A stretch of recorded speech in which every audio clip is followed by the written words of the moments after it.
আসসালামু আলাইকুম। হাইতুসাবা রাদিয়াল্লাহু তৃতীয় খণ্ড থেকে পড়েছে। অপর এক রেওয়ায়ে ইবনে আসাকির রহমতুল্লাহ হযরত ওয়ারওয়া রাদিয়াল্লাহু হইতে বর্ণনা করিয়াছেন যে হযরত আবু বকর রাদিয়াল্লাহু বলিলেন, আমি কি সেই বাহিনীকে রুকিয়া দিব যাকে রাসূলুল্লাহ সাল্লাল্লাহু আলাইহি ওয়াসাল্লাম রওনা করিয়া দিয়াছেন?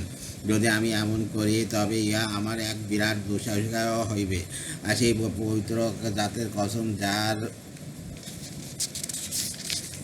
যার হাতে আমার প্রাণ রয়েছে, রাসূলুল্লাহ সাল্লাল্লাহু আলাইহি ওয়াসাল্লাম যে বাহিনীকে রওনা করিয়াছেন উহাকে রুকিয়া দেওয়া অপেক্ষা সমগ্র আরব আমার উপর আক্রমণ করিয়া বসে ও আমার নিকট অধিক প্রিয়। হে উসামা, তুমি আমার আপন বাহিনী লইয়া সেখানে চলিয়া যাও, যেখানে যাওয়ার তোমাকে আদেশ করা হইয়াছে। ফিলিস্তিনের যে এলাকায় যাইয়া যুদ্ধ করার জন্য তোমাকে রাসূলুল্লাহ সাল্লাল্লাহু আলাইহি ওয়াসাল্লাম আদেশ করিয়াছেন, তুমি সেখানে যাইয়া মুতাবাসীর বিরুদ্ধে যুদ্ধ করো। তুমি যাহাদিগকে রাখিয়া যাইতেছ তাদের জন্য আল্লাহ যথেষ্ট। সাহিব রহমতুল্লাহ হযরত হাসান রাদিয়াল্লাহু আনহু বর্ণনা করিয়াছেন যে হযরত আবু বকর রাদিয়াল্লাহু আনহু হযরত ওমর রাদিয়াল্লাহু আনহু দাড়ি ধরিয়া বলিলেন, হে ইবনে খাত্তাব, তোমার মা তোমাকে হারাক। রাসূলুল্লাহ সাল্লাল্লাহু আলাইহি ওয়াসাল্লাম যাহাকে আমি নিযুক্ত করিয়াছেন আমি তাহাকে বদলাইয়া দিব। এই সমস্ত রেওয়াত প্রথম খণ্ডে বিস্তারিত বর্ণিত হইয়াছে। হযরত ওমর রাদিয়াল্লাহু আনহু তার কন্যা হযরত হাফসা রাদিয়াল্লাহু আনহার ঘটনা। হযরত সাদ ইবনে আবি ওয়াক্কাস রাদিয়াল্লাহু আনহু বলেন, হযরত হাফসা বিনতে ওমর রাদিয়াল্লাহু আনহার হযরত ওমর রাদিয়াল্লাহু আনহুকে বললেন, হে আমিরুল মুমিনিন, কতই না ভালো হইত যদি আপনি আপনার এই খচখচে কাপড়ের পরিবর্তে একটু নরম কাপড় পরিধান করিতেন এবং এই সাধারণ খাবারের পরিবর্তে একটি উত্তম খাবার খাইতেন। কেননা আল্লাহ তাআলা তো বৃদ্ধিকে যথেষ্ট সচ্ছলতা দান করিয়াছেন, পুরো একা মাল দৌলতও অনেক দান করিয়াছেন। হযরত ওমর রাদিয়াল্লাহু আনহু বলিলেন, তোমার নিকট হইতে তোমার কথার বিপরীতে দলিল প্রমাণ পেশ করিতেছি। তোমার কি রাসূলুল্লাহ সাল্লাল্লাহু আলাইহি ওয়াসাল্লামের কষ্টময় কঠিন জীবনের কথা স্মরণ নাই? তারপর হযরত ওমর রাদিয়াল্লাহু আনহু তাকে রাসূলুল্লাহ সাল্লাল্লাহু আলাইহি ওয়াসাল্লামের কষ্টময় জীবনের ঘটনাবলী স্মরণ করাইতে লাগিলেন এবং তাকে কাঁদাইতে ছাড়িলেন। তারপর তাহাকে বলিলেন, তুমি আমাকে যা বলিবার বলিয়াছ, কিন্তু আল্লাহর কসম, আমার সিদ্ধান্ত হইল আমি রাসূলুল্লাহ সাল্লাল্লাহু আলাইহি ওয়াসাল্লাম ও হযরত আবু বকর রাদিয়াল্লাহু আনহুর ন্যায় কষ্টময় জীবনযাপনে পূর্ণ শক্তি ব্যয় করিব, যাহাতে তাদের উভয়ের ন্যায় আখিরাতে নিয়ামত ও আরামায়েশের জীবন লাভ করিতে পারি। হযরত ওমর রাদিয়াল্লাহু আনহু জুহদ এবং দুনিয়ার প্রতি অনুষ্ঠিত বা বর্ণনায় এই বিষয় দীর্ঘ ও সংক্ষিপ্ত উভয় প্রকার রেওয়াত পূর্বে বর্ণিত হইয়াছে। হযরত ওমর রাদিয়াল্লাহু আনহু নতুন কুর্তা পরিধানের ঘটনা। হযরত আবু উসমান রাদিয়াল্লাহু আনহু বলেন, হযরত ওমর ইবনে খাত্তাব রাদিয়াল্লাহু আনহু একদিন নিজের সঙ্গীদের মধ্যে বসে একটি সুতি মোটা কাপড়ের কুর্তা পরিধান করিতে লাগিলেন। গোয়া বুক পর্যন্ত নামার পূর্বে তিনি এই দোয়া পাঠ করিলেন অথবা লোকদেরকে উদ্দেশ্য করিয়া বললেন, তোমরা কি জানো তা আমি এই দোয়া কেন পাঠ করিলাম? সঙ্গীগণ বলিলেন, আপনি বলিলে আমরা জানিতে পারিব। হযরত ওমর রাদিয়াল্লাহু আনহু বলিলেন, একদিন আমি রাসূলুল্লাহ সাল্লাল্লাহু আলাইহি ওয়াসাল্লামের খেদমতে উপস্থিত ছিলাম। তাহার নিকট একটি নতুন কুর্তা আনা হইল। তিনি উহা পরিধান করিয়া এই দোয়া পাঠ করিলেন। অতঃপর বলিলেন, হে পবিত্রতার কসম, যিনি আমাকে হক দিয়া প্রেরণ করিয়াছেন, যেখানে মুসলমান বান্দাকে আল্লাহ তাআলা নতুন কাপড় পরিধান করায়, আর সে পুরাতন কাপড় কোনো মিসকিন মুসলমান বান্দাকে একমাত্র আল্লাহ তাআলা সন্তুষ্টির উদ্দেশ্যে পরিধান করাইয়া দেয়। অতঃপর যতক্ষণ সেই মিসকিন বান্দার শরীরে সেই কাপড়ের একটি সুতাও অবশিষ্ট থাকিবে, ততক্ষণ সেই দানকারী জীবিত হোক বা মৃত হোক আল্লাহ তাআলার হেফাজতে আশ্রয় দায়িত্বে থাকিবে। তারপর হযরত ওমর রাদিয়াল্লাহু সেই কথাকে লম্বা করিয়া দেখিলেন, উহার আস্তীন আঙ্গুল হইতে বাড়তি রহিয়াছে। তিনি হযরত আব্দুল্লাহ ইবনে ওমর রাদিয়াল্লাহুকে বলিলেন, হে আমার বেটা, চওড়া দেখিয়া একটি ছুরি লইয়া আসো। তিনি উঠিয়া একটি ছুরি লইয়া আসিলেন। হযরত ওমর রাদিয়াল্লাহু হাতের উপর আস্তীনকে মেলিয়া ধরিলেন, আঙ্গুল হইতে বাড়তি অংশ কাটিয়া ফেলিলেন। আমরা বললাম, হে আমিরুল মুমিনিন, আমরা কি একজন দর্জিকে ডাকে আনিব যে আস্তীনের কিনারা সেলাই করিয়া দিবে? হযরত ওমর রাদিয়াল্লাহু বললেন, না। হযরত আবু উমামা রাদিয়াল্লাহু বলেন, পরবর্তীতে আমি হযরত ওমর রাদিয়াল্লাহুকে দেখিয়াছি, সেই আস্তীনের সুতাগুলি তার আঙ্গুলের উপর ছড়াইয়া আছে, আর তিনি উহা আটকানো না কানাস। হযরত ওমর রাদিয়াল্লাহু বলেন, একবার হযরত ওমর রাদিয়াল্লাহু নতুন কাপড় পরিধান করিলেন এবং আমাকে ছুরি আনিতে বলিলেন। তারপর বলিলেন, হে আমার বেটা, আমার কুর্তার আস্তীন মেলিয়া ধরো এবং আমার আঙ্গুলের কিনারা তোমার হাত রাখিয়া আঙ্গুল হইতে বাড়তি কাপড়টুকু কাটিয়া দাও। সুতরাং আমি ছুরি দ্বারা উভয় আস্তীনের অতিরিক্ত অংশ কাটিয়া দিলাম। ছুরি দ্বারা কাটার কারণে আস্তীনের কিনারা আসমান হইয়া গেল। আমি আরজ করলাম, হে আব্বাজান, আপনি অনুমতি দিলে আমি কাশি দ্বারা সমান করিয়া দিই। তিনি বললেন, হে আমার বেটা, এইভাবে থাকিতে দাও। আমি রাসূলুল্লাহ সাল্লাল্লাহু আলাইহি ওয়াসাল্লামকে এইভাবে করিতে দেখিয়াছি। সুতরাং সেই কথা হযরত ওমর রাদিয়াল্লাহু শরীরে এইভাবে থাকিল এবং শেষ পর্যন্ত উহা পুরাতন হইয়া ছিঁড়া গেল।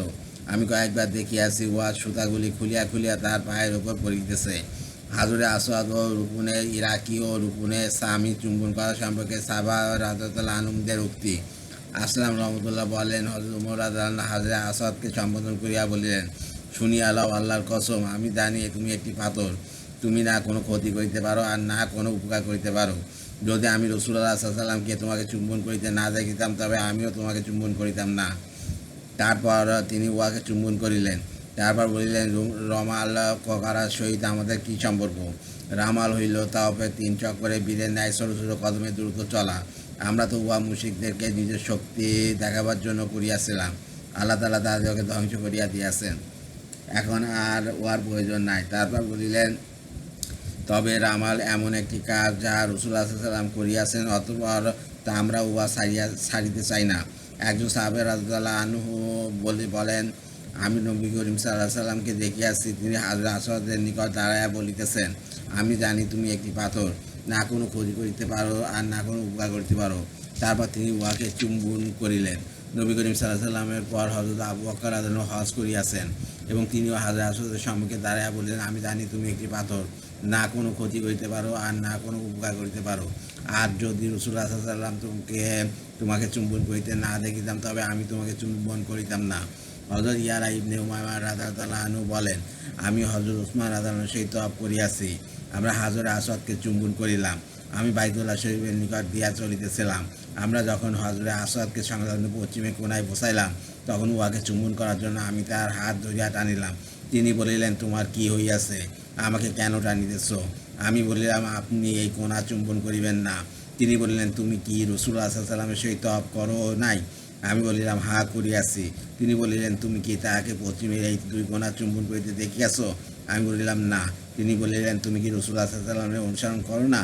আমি বলিলাম, করি। তিনি বলিলেন, তাহা হইলে এই 2 কোণাকে চুম্বন করা পরিত্যাগ করো এবং সামনে অগ্রসর হও। হযরত ইবনে আব্বাস রাদিয়াল্লাহু আনহু একজন গ্রাম্য লোকের ঘটনা। বকর ইবনে আবদুল্লাহ রাহমাতুল্লাহ বলেন, একজন গ্রাম্য লোক হযরত ইবনে আব্বাস রাদিয়াল্লাহু আনহুকে জিজ্ঞাসা করিল, কি ব্যাপার? মুয়াবিয়া খানদানের লোকেরা লোকদের পানির সহিত মধু মিশায় পান করায়, আর অমুক খানদানের লোকেরা দুধ পান করায়, আর আপনারা নাবিজ অর্থাৎ খেজুর ভিজানো শরবত পান করান। আপনারা কি কৃপণতার কারণে এইরূপ সস্তা জিনিস পান করান, না অভাবগ্রস্ত হওয়ার কারণে এইরূপ করিয়া থাকেন? হযরত ইবনে আব্বাস রাদিয়াল্লাহু বলিলেন, আমরা না কৃপণ না অভাবগ্রস্ত গরিব, বরং নাবিজ পান করাইবার কারণ এই যে, একবার রাসূলুল্লাহ সাল্লাল্লাহু আলাইহি ওয়াসাল্লাম আমাদের নিকট আসিলেন। তার সোয়ারির পিছনে হযরত উসামা ইবনে যায়েদ রাদিয়াল্লাহু আনহু বসিয়াছিলেন। তিনি পানি চাইলেন। আমরা তাহাকে নাবিজের শরবত পেশ করিলাম। তিনি উহা পান করিলেন এবং বলিলেন, খুব ভালো ব্যবস্থা করিয়াছ, এইরূপই করিতে থাকিব। জাফর ইবনে তামাম রহমতুল্লাহ বলেন, এক ব্যক্তি হযরত ইবনে আব্বাস রাদিয়াল্লাহু নিকট আসিয়া জিজ্ঞাসা করিল, আচ্ছা বলুন তো, আপনারা লোকদেরকে যে কিশমিশের শরবত পান করান, উহা কি সুন্নত, যে কারণে আপনারা উহা অনুসরণ করিতেছেন, না দুধ না মধু অপেক্ষা সস্তা হওয়ার কারণে এইরূপ করিতেছেন? হযরত ইবনে আব্বাস রাদিয়াল্লাহু বলিলেন, রাসূলুল্লাহ সাল্লাল্লাহু আলাইহি ওয়াসাল্লাম একবার হযরত আব্বাস রাদিয়াল্লাহু নিকট আসিলেন। হযরত আব্বাস রাদিয়াল্লাহু লোকদেরকে নাবিজ পান করাইতেছিলেন। রাসূলুল্লাহ সাল্লাল্লাহু আলাইহি ওয়াসাল্লাম বলিলেন, আমাকেও পান করাও। হযরত আব্বাস রাদিয়াল্লাহু নাবিজের কয়েকটি পেয়ালা আনিয়ালেন এবং রাসূলুল্লাহ সাল্লাল্লাহু আলাইহি ওয়াসাল্লাম একটি পেয়ালা লইয়া পান করিলেন। তারপর বলিলেন, তোমরা খুব ভালো ব্যবস্থা করিয়াছ, এরূপ করিতে থাকিও। রাসূলুল্লাহ সাল্লাল্লাহু আলাইহি ওয়াসাল্লাম এই আদেশ যে খুব ভালো ব্যবস্থা করিয়াছ, এইরূপ করিতে থাকিও, এর পরিবর্তে দুধ ও মধুর ব্যবস্থা আমার নিকট মোটে আনন্দদায়ক নয়। হযরত ইবনে উমর রাদিয়াল্লাহু ঘটনাবলী। ইবনে সিরিন রহমতুল্লাহ বলেন, আমি আলাপের ময়দানে হযরত ইবনে উমর রাদিয়াল্লাহু ছিলাম। তিনি যখন নিজের অবস্থান হইতে রওনা হইলেন তখন আমিও তাহার সহিত রওনা হইলাম। হজের ইমামের নিকট পৌঁছায় তাহার সহিত জোহর ও আসরের নামাজ আদায় করিলেন। তারপর তিনি জাবালে রহমতের নিকট উকুফ করিলেন। আমি ও আমার সঙ্গীগণ তাহার সহিত সেখানে উপভোগ করিলাম।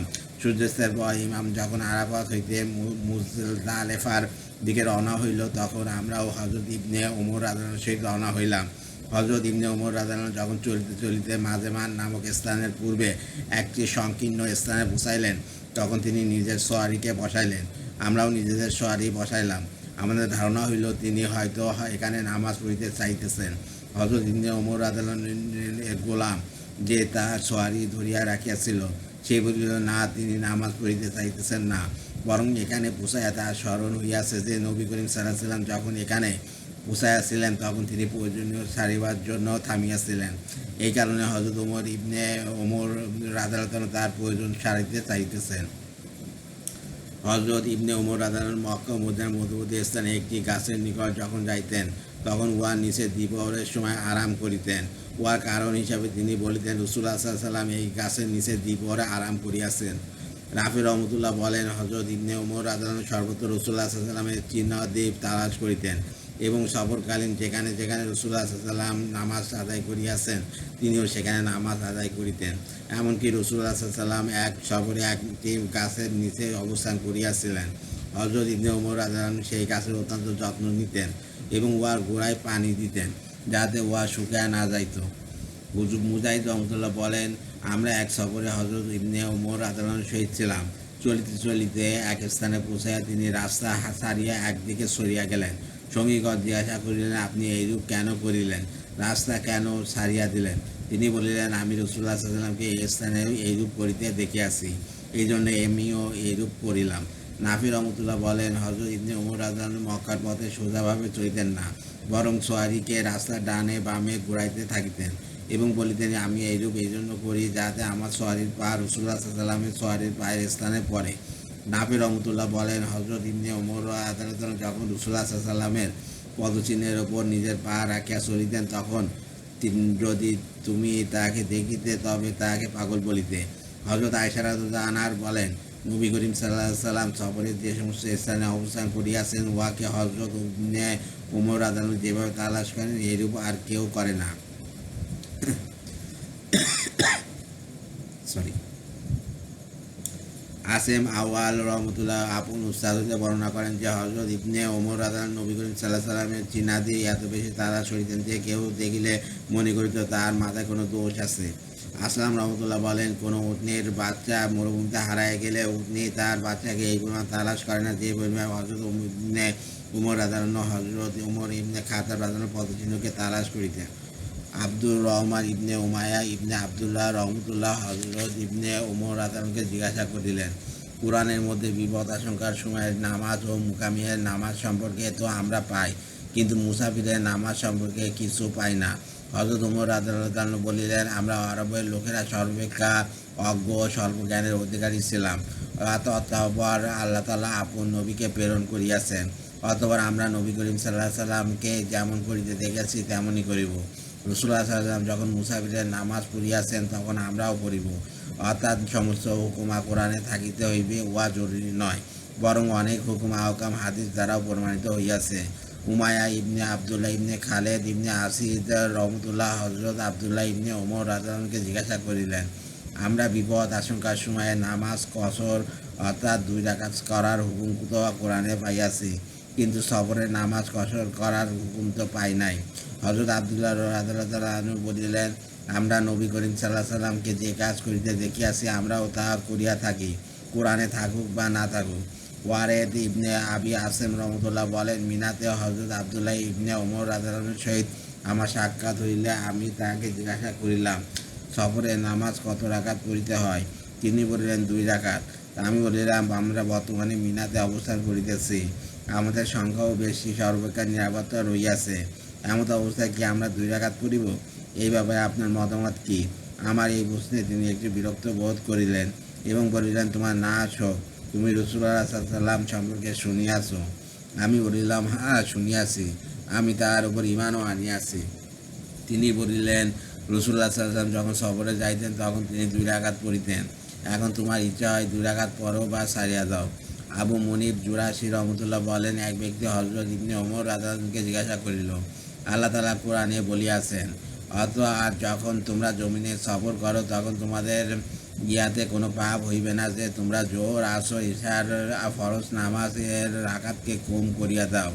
যদি তোমাদের এই আশঙ্কা হয় যে কাফেররা তোমাদেরকে বিব্রত করিবে, নিঃসন্দেহে কাফেররা তোমাদের প্রকাশ্য শত্রু।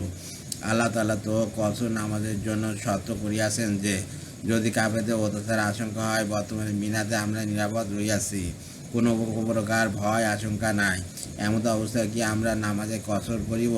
হযরত ইবনে ওমর রাদিয়াল্লাহু আনহু বলিলেন, রাসূলুল্লাহ সাল্লাল্লাহু আলাইহি ওয়াসাল্লাম তোমাদের জন্য অনুসরণীয় উত্তম আদর্শ, অতএব তিনি যখন মিনাতে 2 রাকাত পড়িয়াছেন তখন তোমরাও 2 রাকাত পড়ো। জাহিদ ইবনে সালাম রহমতুল্লাহ বলেন, আমি হযরত ইবনে ওমর রাদিয়াল্লাহু দেখিলাম তিনি জামার বোতাম খোলা রাখিয়া নামাজ পড়িতেছেন। নামাজের পর আমি তাকে এই ব্যাপারে জিজ্ঞাসা করিলে তিনি বলিলেন, আমি রাসূলুল্লাহ সাল্লাল্লাহু আলাইহি ওয়াসাল্লামকে এইভাবে নামাজ পড়িতে দেখিয়াছি। হযরত মুয়াবিয়া ইবনে কুরা রাদিয়াল্লাহু ঘটনা।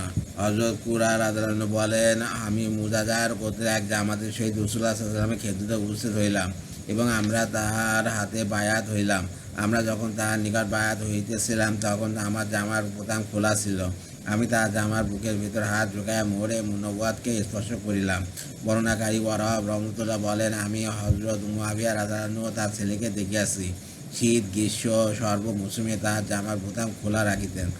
হযরত মুহাম্মদ সাল্লামের সহিত তার পরিবার পরিজন ও তার সাহাবা রাদিয়াল্লাহু আনহুম, তার খানদান ও তার উম্মতের যে সম্পর্ক রহিয়াছে উহা সম্মান করা। সাহাবা রাদিয়াল্লাহু আনহুদের পরস্পর রাসূলুল্লাহ সাল্লাল্লাহু আলাইহি ওয়াসাল্লামের সহিত সম্পর্কের দাবি। হযরত কাব ইবনে উজার রাদিয়াল্লাহু আনহু বলেন, আমরা একদিন মসজিদের ভিতরে রাসূলুল্লাহ সাল্লাল্লাহু আলাইহি ওয়াসাল্লামের হুজরা শরীফের সামনে এক জামাতের সহিত বসিয়াছিলাম। উক্ত জামাতের মধ্যে কিছু আমরা আনসারীগণ ও কিছু মুহাজিরিন ও কিছু বনু হাশিমের লোক ছিল। আমাদের মধ্যে পরস্পর রাসূলুল্লাহ সাল্লাল্লাহু আলাইহি ওয়াসাল্লাম সম্পর্কে বিতর্ক আরম্ভ হইল যে আমাদের মধ্যে কারা রাসূলুল্লাহ সাল্লাল্লাহু আলাইহি ওয়াসাল্লামের বেশি নিকটবর্তী ও অধিক প্রিয়। আমরা বলিলাম, আমরা আনসারগণ তার প্রতিও ঈমান আনিয়াছি, তার অনুসরণ করিয়াছি, তার সঙ্গে থাকিয়া কাফিরদের বিরুদ্ধে যুদ্ধ করিয়াছি, তার শত্রুর বিরুদ্ধে আমরাই হইলাম তার বাহিনী। অতএব আমরাই রাসূলুল্লাহ সাল্লাল্লাহু আলাইহি ওয়াসাল্লামের বেশি নিকটবর্তী ও তার অধিক প্রিয়। আমাদের মুহাজির ভাইগণ বলিলেন, আমরা আল্লাহ ও তার রাসূলের সহিত হিজরত করিয়াছি এবং আমরা নিজেদের খানদান পরিবার পরিজন মাল দৌলাতকে ছাড়িয়াছি। আমরা একমাত্র এই বৈশিষ্ট্যের অধিকারী, এই বৈশিষ্ট্য তোমাদের আনসারদের নাই। উপরন্তু ওই সমস্ত স্থানে আমরা উপস্থিত ছিলাম যেখানে তোমরা উপস্থিত ছিলে। আমরা ওই সমস্ত যুদ্ধে অংশগ্রহণ করিয়াছি যাতে তোমরা অংশগ্রহণ করিয়াছ। অতএব আমরা রাসূলুল্লাহ সাল্লাল্লাহু আলাইহি ওয়াসাল্লামের বেশি নিকটবর্তী ও অধিক প্রিয়। আমাদের হাশেমি ভাইগণ বলিলেন, আমাদের বিশেষ বৈশিষ্ট্য এই যে আমরা রাসূলুল্লাহ সাল্লাল্লাহু আলাইহি ওয়াসাল্লামের খানদানের লোক এবং আমরা ওই সমস্ত স্থানে উপস্থিত ছিলাম যেখানে তোমরা উপস্থিত ছিলে এবং ওই সমস্ত যুদ্ধে আমরা অংশগ্রহণ করিয়াছি যাতে তোমরা অংশগ্রহণ করিয়াছ। অতএব আমরা রাসূলুল্লাহ সাল্লাল্লাহু আলাইহি ওয়াসাল্লামের বেশি নিকটবর্তী ও অধিক প্রিয়। এমন সময় রাসূলুল্লাহ সাল্লাল্লাহু আলাইহি ওয়াসাল্লাম আমাদের নিকট বাহির হইয়া আসিলেন। আমাদের দিকে চাইয়া বলিলেন, তোমরা পরস্পর কিছু আলোচনা করিতেছিলে। আমরা নিজেদের কথা তাহার সম্মুখে পেশ করিলাম। তিনি আমাদের আনসারদেরকে বলিলেন, তোমরা ঠিক বলিয়াছ, তোমাদের কথাকে অস্বীকার করিতে পারে। অতঃপর আমরা তো আমাদের মুহাজির ভাইদের কথা আরোজ করিলাম। তিনি বলিলেন, তারাও ঠিক বলিয়াছে, তাদের কথা কে অস্বীকার করিতে পারে। তারপর আমরা আমাদের হাশেমি ভাইদের কথা আরোজ করিলাম। তিনি বললেন, তারাও ঠিক বলিয়াছে, তাদের এই কথাকে কে অস্বীকার করিতে পারে। অতঃপর বলিলেন, আমি তোমাদের মধ্যে ফয়সালা করিয়া দেব কি? আমরা বললাম, অবশ্যই ইয়া রাসূলুল্লাহ, আমাদের পিতামাতা আপনার উপর কোরবান হোক। সুতরাং তিনি বললেন, হে আনসারের জামাত, আমি তো তোমাদের ভাই। উহা শুনিয়া আনসারগণ বলিলেন, আল্লাহু আকবার, কাবার রবের কসম, আমরা রাসূলুল্লাহ সাল্লাল্লাহু আলাইহি ওয়াসাল্লামকে পাইয়া গিয়াছি। তারপর বলিলেন, আর তোমরা হে মুহাজিরদের জামাত, আমি তোমাদের মধ্য হইতে। উহা শুনিয়া মুহাজিরগণ বলিলেন, আল্লাহু আকবার, কাবার রবের কসম, আমরা রাসূলুল্লাহ সাল্লাল্লাহু আলাইহি ওয়াসাল্লামকে পাইয়া গিয়াছি। তারপর বলিলেন, আর তোমরা দেহে বনু হাশেম, তোমরা আমার এবং আমার নিকট সমবেত। রাসূলুল্লাহ সাল্লাল্লাহু আলাইহি ওয়াসাল্লামের এই বক্তব্য শুনিয়া আমরা সকলে সন্তুষ্ট হইয়া উঠিয়া দাঁড়াইলাম এবং তার সহিত বিশেষ সম্পর্কের অধিকারী হওয়ার কারণে আমাদের প্রত্যেকে আনন্দ অনুভব করিতেছিল। হযরত আব্দুর রহমান ইবনে আওফ রাদিয়াল্লাহু আনহু, হযরত খালিদ ইবনে ওয়ালিদ রাদিয়াল্লাহু আনহুর ঘটনা। হযরত আব্দুল্লাহ ইবনে আবি আওফা রাদিয়াল্লাহু আনহু বলেন, হযরত আব্দুর রহমান ইবনে আওফ রাদিয়াল্লাহু আনহু রাসূলুল্লাহ সাল্লাল্লাহু আলাইহি ওয়াসাল্লামের নিকট হযরত খালিদ ইবনে ওয়ালিদ রাদিয়াল্লাহু আনহুর বিরুদ্ধে নালিশ করিলেন। রাসূলুল্লাহ সাল্লাল্লাহু আলাইহি ওয়াসাল্লাম বললেন, হে খালিদ, বদরের যুদ্ধে অংশগ্রহণকারীদেরকে কষ্ট দিও না। হযরত আব্দুর রহমান রাদিয়াল্লাহু আনহু বদরি সাহাবী ছিলেন, কারণ তুমি যদি পাহাড় পরিমাণ স্বর্ণ খরচ করো তবুও তুমি তাদের আমলের সমপরিমাণ হইতে পারিবে না। হযরত খালিদ রাদিয়াল্লাহু আনহু বললেন, লোকেরা আমাকে মন্দ কথা বলিয়া আমিও তাদেরকে সেরূপ কথা বলি। রাসূলুল্লাহ সাল্লাল্লাহু আলাইহি ওয়াসাল্লাম সাহাবা রাদিয়াল্লাহু আনহুকে বলিলেন, তোমরা খালিদকে কষ্ট দিও না, কারণ সে আল্লাহ তাআলার মধ্য হইতে এক তলোয়ার, যাহাকে আল্লাহ তাআলা কাফিরদের বিরুদ্ধে উত্তোলন করিয়াছেন। হযরত হাসান রাদিয়াল্লাহু আনহু রহমাতুল্লাহ বলেন, হযরত আব্দুর রহমান ইবনে আওফ রাদিয়াল্লাহু আনহু ও হযরত খালিদ ইবনে ওয়ালিদ রাদিয়াল্লাহু আনহুর মধ্যে কথা কাটাকাটি হইল। হযরত খালিদ রাদিয়াল্লাহু তাআলা আনহু বলিলেন, হে ইবনে কাউ, আপনি আমার 1-2 দিন পূর্বে ইসলাম গ্রহণ করিয়াছেন বলিয়া গর্ব করিবেন না। নবী করিম সাল্লাল্লাহু আলাইহি সাল্লামের নিকট এই সংবাদ পৌঁছাইলে তিনি বলিলেন, আমার খাতিরে আমার বদরী সাহাবীদেরকে ছাড়িয়া দাও। তোমাদের কেউ যদি উহুদ পাহাড় পরিমাণে স্বর্ণ খরচ করে, তবুও তাদের কি অর্থাৎ বদরী সাহাবীদেরকে মুদ অর্থাৎ 7 পরিমাণ সওয়াবও পর্যন্ত পৌঁছাইতে পারিবে না। এই ঘটনার পর হযরত আব্দুর রহমান রাদিয়াল্লাহু আনহু হযরত জুবাইর রাদিয়াল্লাহু আনহুর মধ্যে তর্কাতর্কি হইল। হযরত খালিদ রাদিয়াল্লাহু আনহু বলিলেন, হে আল্লাহর নবী, আপনি আমাকে হযরত আব্দুর রহমানের ব্যাপারে নিষেধ করিয়াছেন, আর এই যে হযরত জুবাইর রাদিয়াল্লাহু আনহু তাকে মন্দ কথা বলিতেছেন। রাসূলুল্লাহ সাল্লাল্লাহু আলাইহি ওয়াসাল্লাম বলিলেন, তারা বদরী সমমর্যাদার অতএব তারা একে অপরের উপর কোনো কথা বলা অধিক হক রাখে। হযরত আবু হুরায়রা রাদিয়াল্লাহু আনহু বলেন, একবার হযরত খালিদ ইবনে ওয়ালিদ রাদিয়াল্লাহু আনহু ও হযরত আব্দুর রহমান ইবনে আউফ রাদিয়াল্লাহু মধ্যে এমন কিছু অবাঞ্ছনীয় কথাবার্তা হইয়া গেল, যা সাধারণত লোকদের মধ্যে হইয়া থাকে। রাসূলুল্লাহ সাল্লাল্লাহু আলাইহি ওয়াসাল্লাম বলিলেন, তোমরা আমার খাতিরে আমার বদরী সাহাবীদেরকে ছাড়িয়া যাও। কেননা যদি তোমাদের কেউ উহুদ পাহাড় পরিমাণ স্বর্ণ খরচ করে, তবে তাকে 1 মুদ অর্থাৎ অর্ধ মুদ পরিমাণের সওয়াব পর্যন্ত পৌঁছাইতে পারিবে না। সাহাবা রাদিয়াল্লাহু আনহুদের মর্যাদা। হযরত জাবের ইবনে আব্দুল্লাহ রাদিয়াল্লাহু আনহু বলেন, রাসূলুল্লাহ সাল্লাল্লাহু আলাইহি ওয়াসাল্লাম ইরশাদ করিয়াছেন, আল্লাহ তাআলা নবী ও রাসূলগণ ব্যতীত সমগ্র বিশ্ববাসীর উপর আমার সাহাবাদেরকে সম্মান দান করিয়াছেন। অতঃপর আমার জন্য আমার সাহাবাদের মধ্য হইতে 4 জন হযরত আবু বকর, ওমর, ওসমান ও আলীকে বাছাই করিয়াছেন। আল্লাহ তাআলা তাদের উপর রহমত বর্ষণ করুন, আর ইহাদেরকে আমার বিশেষ সাহাবী বানাইয়াছেন। তিনি আরও বলিয়াছেন, আমার সমস্ত সাহাবাদের মধ্যে কল্যাণ রহিয়াছে। আল্লাহ তাআলা আমার উম্মতকে সমস্ত উম্মতের উপর সম্মান দান করিয়াছেন এবং আমার উম্মতের 4 যুগের লোকদেরকে বাছাই করিয়াছেন। প্রথম যুগ স্বয়ং রাসূলুল্লাহ সাল্লাল্লাহু আলাইহি ওয়াসাল্লামের যুগ, দ্বিতীয় যুগ সাহাবা রাদিয়াল্লাহু আনহুদের যুগ, তৃতীয় যুগ তাবেঈনদের যুগ, চতুর্থ যুগ তাবেঈনদের যুগ। মুহাজির ও আনসারদের ব্যাপারে রাসূলুল্লাহ সাল্লাল্লাহু আলাইহি ওয়াসাল্লামের ওসিয়ত। হযরত আব্দুর রহমান ইবনে আউফ রাদিয়াল্লাহু আনহু বলেন, যখন রাসূলুল্লাহ সাল্লাল্লাহু আলাইহি ওয়াসাল্লামের দুনিয়া হইতে বিদায়ের সময় নিকটবর্তী হইল, তখন সাহাবা রাদিয়াল্লাহু আনহুম আরজ করিলেন, ইয়া রাসূলুল্লাহ, আমাদেরকে কিছু ওসিয়ত করুন। রাসূলুল্লাহ সাল্লাল্লাহু আলাইহি ওয়াসাল্লাম বলিলেন, আমি তোমাদেরকে মুহাজিরদের মধ্য হইতে যারা সাবেকিন আউলিয়াদিন অর্থাৎ ইসলামের গ্রহণে যারা অগ্রবর্তী, তাদের সহিত এবং তাদের পরবর্তী ছেলেদের সন্তানদের সহিত সদ্ব্যবহারে ওসিয়ত করিতেছি। যদি তোমরা আমার এই ওসিয়তের উপর আমল না করো, তবে না তোমাদের নফল ইবাদতে কবুল হইবে আর না ফরজ ইবাদত। বাজারের রেওয়াতে আছে, আমি সাবেকিন আউলিয়ানদের সহিত এবং তাদের পর তাদের ছেলে সন্তানদের সহিত এবং তাদের পর তাদের ছেলে সন্তানদের সহিত সদ্ব্যবহারে ওসিয়ত করিতেছি। হযরত সাদ রাদিয়াল্লাহু আনহু বলেন, আল্লাহ তাআলা যখন রাসূলুল্লাহ সাল্লাল্লাহু আলাইহি ওয়াসাল্লামকে তার দুনিয়া হইতে বিদায়ের সময় নিকটবর্তী হওয়া সংবাদ দিলেন, তখন তিনি শরীরে পুরাতন কাপড় জড়াইয়া বাহির হইয়া আসিলেন এবং মিম্বারের উপর বসিলেন। লোকেরা এবং বাজারওয়ালারা তার মিম্বার বসার কথা শুনিয়া সকলে মসজিদে উপস্থিত হইল। তিনি আল্লাহ তাআলার হামদ ও সানা পাঠ করিয়া বলেন, হে লোকেরা, এই আনসার গোত্রের সহিত আমার যে সম্পর্ক রহিয়াছে, সর্বদা উহার মর্যাদা রক্ষা করিও। কেননা তারা আমার হাতের ন্যায়, যাহাতে আমি খাদ্য গ্রহণ করিয়া থাকি, এবং তারা আমার সিন্ধু অর্থাৎ তাদের সহিত আমার বিশেষ সম্পর্ক রহিয়াছে। আমার বহু গোপন বিষয় তাদের নিকট সুরক্ষিত রহিয়াছে। অতএব তোমরা তাদের নেক লোকদেরকে সৎকর্মে গ্রহণ করিও এবং তাদের খারাপ লোকদেরকে ক্ষমা করিও। সাহাবা রাদিয়াল্লাহু আনহুদেরকে গালি দিতে নিষেধ করা। হযরত আনাস রাদিয়াল্লাহু আনহু বলেন, নবী করিম সাল্লাল্লাহু আলাইহি ওয়াসাল্লামের নিকট একবার হযরত মালিক ইবনে দুখান রাদিয়াল্লাহু আনহু আলোচনা হইলে লোকেরা তাহার সম্পর্কে মন্দ কথা বলিল। উহা বলিল যে, সে তো মুনাফিকদের সর্দার।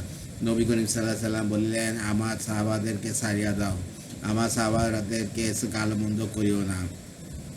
হযরত ইবনে আব্বাস রাদিয়াল্লাহু আনহু বলেন, রাসূলুল্লাহ সাল্লাল্লাহু আলাইহি ওয়াসাল্লাম বলিয়াছেন, যে ব্যক্তি আমার সাহাবাদেরকে মন্দ বলিবে, তাহার উপর স্বয়ং আল্লাহ তাআলা সমস্ত ফেরেশতা ও সমস্ত লোকদের লানত হইবে। হযরত আয়েশা রাদিয়াল্লাহু আনহা বলেন, রাসূলুল্লাহ সাল্লাল্লাহু আলাইহি ওয়াসাল্লাম বলিয়াছেন, আমার সাহাবাদেরকে গালমন্দ করিও না। যে ব্যক্তি আমার সাহাবাদেরকে গালমন্দ করিবে, তাহার উপর আল্লাহ তাআলার লানত হোক। হযরত সাদ ইবনে যায়েদ ইবনে আমর ইবনে নুফাইল রাদিয়াল্লাহু আনহু বলেন, তোমরা আমাকে আমার সঙ্গীদেরকে মন্দ বলার আদেশ করিতেছ, অথচ আল্লাহ তাআলা তাদের উপর রহমত নাযিল করিয়াছেন এবং তাদেরকে ক্ষমা করিয়া দিয়াছেন। অতএব আমি কখনোই তাদেরকে মন্দ বলিব না। সাহাবাদেরকে সম্পর্কে খারাপ আলোচনা হইতে সাবধান করা। সাঈদ ইবনে জুবাইর রাদিয়াল্লাহু রাহমাতুল্লাহ বলেন, এক ব্যক্তি হযরত ইবনে আব্বাস রাদিয়াল্লাহু নিকট আসিয়া বলিল, আমাকে কিছু ওসিয়াত করুন। হযরত ইবনে আব্বাস রাদিয়াল্লাহু আনহু বললেন, আমি তোমাকে আল্লাহকে ভয় করার ওসিয়াত করিতেছি। আর রাসূলুল্লাহ সাল্লাল্লাহু আলাইহি ওয়াসাল্লামের সাহাবাদের সম্পর্কে খারাপ আলোচনা করা হইতে সর্বদা বাঁচিয়া থাকিবে, কারণ তুমি জানো না অতীতে তারা কত বড় বড় কাজ করিয়াছেন। নবী পরিবার সম্পর্কে ওসিয়ত। হযরত ইবনে উমর রাদিয়াল্লাহু আনহু বলেন, রাসূলুল্লাহ সাল্লাল্লাহু আলাইহি ওয়াসাল্লাম সর্বশেষ কথা যা বলিয়াছেন তা এই যে, তোমরা আমার পরিবারের জন্য আমার নায়েব হইবে। অর্থাৎ আমি যেমন তাদের রক্ষণাবেক্ষণ করিয়াছি, আমরাও তাদের জন্য সেইরূপ করিব। আমি একটু অপেক্ষা হয়েছিল, বন্ধ করে দিই। সরি। বিসমিল্লাহির রহমানির রহিম। হযরত উম্মে সালমা রাদিয়াল্লাহু আনহা বলেন, নবী করিম সাল্লাল্লাহু আলাইহি সাল্লামের কন্যা হযরত ফাতেমা রাদিয়াল্লাহু আনহার একবার হযরত হাসান ও হযরত হোসেন রাদিয়াল্লাহু আনহুকে কোলে লইয়া রাসূলুল্লাহ সাল্লাল্লাহু আলাইহি সাল্লামের নিকট আসিলেন। তার এক হাতে একটি পাতিল ছিল, যাতে হযরত হাসান রাদিয়াল্লাহু আনহু এর জন্য গরম খাবার ছিল। হযরত ফাতেমা রাদিয়াল্লাহু আনহা যখন সেই পাতিল রাসূলুল্লাহ সাল্লাল্লাহু আলাইহি সাল্লামের সম্মুখে রাখিলেন, তখন তিনি বলিলেন, আবু হাসান অর্থাৎ হযরত আলী রাদিয়াল্লাহু আনহু কোথায়? হযরত ফাতেমা রাদিয়াল্লাহু আনহা বলিলেন, ঘরে আছেন। রাসূলুল্লাহ সাল্লাল্লাহু আলাইহি সাল্লাম তাকে ডাকে আনিলেন। তিনি আসার পর নবী করিম সাল্লাল্লাহু আলাইহি সাল্লাম নিজে হযরত আলী রাদিয়াল্লাহু আনহু, হযরত ফাতেমা রাদিয়াল্লাহু আনহু, হযরত হাসান ও হুসাইন রাদিয়াল্লাহু আনহুকে পাঁচজন একত্রে খাইতে আরম্ভ করিলেন। হযরত উম্মে সালামা রাদিয়াল্লাহু আনহা বলেন, নবী করিম সাল্লাল্লাহু আলাইহি সাল্লাম আমাকে ডাকিলেন না, অথচ তিনি যখনই খানা খাইতেন তো আমার উপস্থিত থাকিলে আমাকে অবশ্যই ডাকিতেন। খাওয়া শেষ করিয়া নবী করিম সাল্লাল্লাহু আলাইহি সাল্লাম তাহাদের সকলকে একটি কাপড় দ্বারা জড়াইয়া লইয়া বলিলেন, আয় আল্লাহ, যে উহাদের সহিত শেষ এই শত্রুতা করে আপনিও তাহার সহিত শত্রুতা করেন, আর যে উহাদের সহিত বন্ধুত্ব রাখে আপনিও তাহার সহিত বন্ধুত্ব রাখেন। হযরত ইবনে আব্বাস রাদিয়াল্লাহু আনহু বলেন, রাসূলুল্লাহ সাল্লাল্লাহু আলাইহি ওয়াসাল্লাম ইরশাদ করিয়াছেন, হে বনু আব্দুল মুত্তালিব, আমি তোমাদের জন্য আল্লাহ তাআলার নিকট তিনটি জিনিস চাইয়াছি। এক, তোমাদের মধ্য হইতে যে দিনের ওপর কায়েম আছে আল্লাহ তাআলা যেন তাদের উপর উহার উপর মজবুত রাখেন। দুই, তোমাদের অজ্ঞকে এলেম দান করেন। তিন, আর আমি আল্লাহ তাআলার নিকট উহাও চাইয়াছি যে তিনি যেন তোমাদেরকে অত্যন্ত দানশীল ও দয়াশীল বানান। যদি কেউ হাজরে আসওয়াদ ও রুকনে ইয়ামিন মধ্যবর্তী স্থানে দ্বারা ইবাদত করে, নামাজ পড়ে, রোজা রাখে, কিন্তু সে হযরত মুহাম্মদ সাল্লাল্লাহু আলাইহি ওয়াসাল্লামের পরিবারের সহিত শত্রুতা পোষণ করিয়া মৃত্যুবরণ করে, তবে সে দোজখের আগুনে প্রবেশ করিবে। হযরত উসমান রাদিয়াল্লাহু আনহু বলেন, রাসূলুল্লাহ সাল্লাল্লাহু আলাইহি ওয়াসাল্লাম বলিয়াছেন, যে ব্যক্তি আব্দুল মুত্তালিবের কোনো সন্তানের সহিত কোনো এহসান করিয়াছে, আর সে দুনিয়াতে তাহার উপর বদলা দিতে পারে নাই, তার বদলা আমার দায়িত্বে থাকিবে। সুতরাং কিয়ামতের দিন যখন আমার সহিত তাহার সাক্ষাৎ হইবে, তখন সে যেন সে উহাও লইয়া লয়। রাসূলুল্লাহ সাল্লাল্লাহু আলাইহি ওয়াসাল্লামের সহিত বংশীয় সম্পর্ক হাওয়াতে হযরত উমর রাদিয়াল্লাহু আনহু এর আনন্দ প্রকাশ। হযরত জাবের রাদিয়াল্লাহু আনহু বলেন, হযরত উমর রাদিয়াল্লাহু আনহু যখন হযরত আলী রাদিয়াল্লাহু আনহুর কন্যাকে বিবাহ করিলেন, তখন আমি শুনিলাম তিনি লোকদেরকে বলিতেছেন, তোমরা কেন আমাকে মুবারকবাদ দাও না? আমি রাসূলুল্লাহ সাল্লাল্লাহু আলাইহি ওয়াসাল্লাম ইরশাদ করিতে শুনিয়াছি, কিয়ামতের দিন আমি শ্বশুর পক্ষীয় ও বংশীয় সম্পর্ক ব্যতীত প্রত্যেক শ্বশুর পক্ষীয় ও বংশীয় সম্পর্ক ছিন্ন হইয়া যাইবে। আর এই বিবাহের মাধ্যমে রাসূলুল্লাহ সাল্লাল্লাহু আলাইহি ওয়াসাল্লামের সহিত আমার শ্বশুর সম্পর্ক কায়েম হইয়াছে। অতএব আমাকে তোমরা মুবারকবাদ দাও। কুরাইশদের মর্যাদা। মুহাম্মদ ইবনে ইব্রাহিম তাইমি রহমতুল্লাহ বলেন, হযরত কাতাদা ইবনে নুমান জাফরি রাদিয়াল্লাহু আনহু একবার কুরাইশদের নিন্দা করিলেন এবং তাদের বিরুদ্ধে অসম্মানজনক কথা বলিলেন। রাসূলুল্লাহ সাল্লাল্লাহু আলাইহি ওয়াসাল্লাম বলিলেন, এ কাতাদা, কুরাইশদেরকে মন্দ বলিও না, কেন তুমি তাদের মধ্যে এমন লোকও দেখিতে পাইবে যাদের আমল ও কাজের তুলনায় তোমার আমল ও কাজ তোমার নিকট অতি নগণ্য মনে হইবে। যখন তুমি উহা দেখিবে যে তখন তোমার ঈর্ষা হইবে। যদি কুরাইশদের সীমালঙ্ঘনের আশঙ্কা না হইত, তবে আমি আল্লাহর নিকটও তাদের এই যে মর্যাদা রইয়াছে উহা তাদের জানাইয়া দিতাম। হযরত আলী রাদিয়াল্লাহু আনহু বলেন, নবী করিম সাল্লাল্লাহু আলাইহি ওয়াসাল্লামের যে সকল বাণী আমার জানা আছে, তার মধ্যে একটি এই যে তিনি বলিয়াছেন, কুরাইশদের আগে রাখো, তাদের সহিত আগে বাড়িও না, কুরাইশরা অহংকারী হইয়া যাইবে। এই আশঙ্কা না হইলে আল্লাহর নিকট হইতে তারা যা লাভ করিবে আমি তাদের নিকট তাদেরকে উহা জানাইয়া দিতাম। হযরত আয়েশা রাদিয়াল্লাহু আনহা বলেন, একবার নবী করিম সাল্লাল্লাহু আলাইহি ওয়াসাল্লাম আমার নিকট আসিয়া বলিলেন, যদি কুরাইশদের অহংকারী হইয়া যাওয়ার আশঙ্কা না হইত, তবে আল্লাহর নিকট হইতে তারা যা লাভ করিবে আমি তাদের উহা জানাই দিতাম। হযরত আবু হুরায়রা রাদিয়াল্লাহু আনহু বলেন, রাসূলুল্লাহ সাল্লাল্লাহু আলাইহি ওয়াসাল্লাম বলিয়াছেন, আমানতদারি কুরাইশদের মধ্যে তালাশ করো, কারণ কুরাইশদের আমানতদার ব্যক্তির জন্য অন্যদের আমানতদার ব্যক্তির উপর একটি মর্যাদা বেশি রইয়াছে। আজ কুরাইশদের শক্তিশালী ব্যক্তির জন্য অন্যান্য শক্তিশালী ব্যক্তির উপর দুইটি মর্যাদা বেশি রইয়াছে। হযরত রেফা ইবনে রাফে রাদিয়াল্লাহু আনহু বলেন, রাসূলুল্লাহ সাল্লাল্লাহু আলাইহি ওয়াসাল্লাম হযরত উমর রাদিয়াল্লাহু আনহুকে বললেন, তোমার কমকে একত্রিত করো। আমি তাদেরকে কিছু বলিতে চাই। হযরত ওমর তাদেরকে রাসূল সাল্লাল্লাহু ঘরের নিকট একত্রিত করিলেন এবং ভিতরে প্রবেশ করে আরজ করিলেন, ইয়া রাসূলুল্লাহ, আমি তাদেরকে ভিতরে আপনার নিকট লইয়া আসিব কি না আপনি তাদের নিকট বাইরে আসিবেন? রাসূলুল্লাহ সাল্লাল্লাহু আলাইহি ওয়াসাল্লাম বলিলেন, বরং আমি বাইরে আসিতেছি। তিনি তাদের নিকট বাহির হইয়া আসিলেন এবং বলিলেন, তোমাদের মধ্যে অন্য কওমের কেউ আছে কি? তার উত্তরে বললেন, জি হ্যাঁ, আমাদের সহিত আমাদের মৃত্যুগণ, আমাদের ভাতিজাগণ এবং আমাদের গোলামগণ রইয়াছেন। রাসূলুল্লাহ সাল্লাল্লাহু আলাইহি ওয়াসাল্লাম বললেন, আমাদের মিত্র, ভাতিজা, গোলামগণ আমাদেরই লোক। তোমরা কি আর আল্লাহ তাআলা এই বাণী শুনিতে পাও না? উহার অর্থাৎ মসজিদে হারামে মোতাওয়ালি হওয়ার উপযুক্ত একমাত্র মুক্তাদিগণ।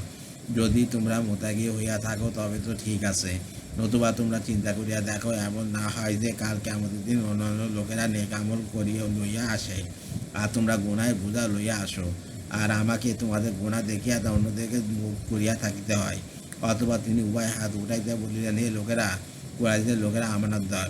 যে ব্যক্তি তাদের দোষ ত্রুটি তালাশ করিবে, আল্লাহ তাআলা তাহাকে নাকের উপর করিয়া দুজকে নিক্ষেপ করিবেন। এই কথা তিনি 3 বার বলিলেন। বনু হাশিম ও আনসার আরবদের সহিত শত্রুতা পোষণ না করা। হযরত ইবনে আব্বাস রাদিয়াল্লাহু বলেন, রাসূলুল্লাহ সাল্লাল্লাহু আলাইহি ওয়াসাল্লাম বলিয়াছেন, বনু হাশিম ও আনসারদের সহিত শত্রুতা পোষণ করা কুফর, আর আরবদের সহিত শত্রুতা পোষণ করা নেফাক অর্থাৎ মুনাফিকি। হযরত আয়েশা রাদিয়াল্লাহু আনহা বলেন, একবার রাসূলুল্লাহ সাল্লাল্লাহু আলাইহি ওয়াসাল্লাম আমার ঘরে আসিলেন এবং তিনি বলিতে লাগলেন, হে আয়েশা, আমার উম্মতের মধ্য হইতে তোমার কম অর্থাৎ কুরাইশ আমার সহিত সবাইকে আসিয়া মিলিত হইবে। তিনি যখন শান্ত হইয়া বসিলেন তখন আমি বললাম, ইয়া রাসূলুল্লাহ, আল্লাহ তাআলা আমাকে আপনার উপর কুরবান করুন। আপনি ঘরে প্রবেশের সময় এইরূপ কথা বলিতেছিলেন, আমি তো শুনিয়া ভয় পাইয়া গিয়াছি। তিনি জিজ্ঞাসা করলেন, কি কথা? আমি বলিলাম, আপনি বলিতেছিলেন আপনার উম্মতের মধ্য হইতে আমার কম সর্বাকে আপনার সহিত মিলিত হইবে। তিনি বলিলেন, হ্যাঁ, আমি এই কথা বলিয়াছি। আমি বলিলাম, এরূপ কিভাবে হইবে? তিনি বললেন, মৃত্যু তাদেরকে ধ্বংস করিয়া দিবে এবং সেই যুগের লোকেরা তাদেরকে হিংসা করিবে।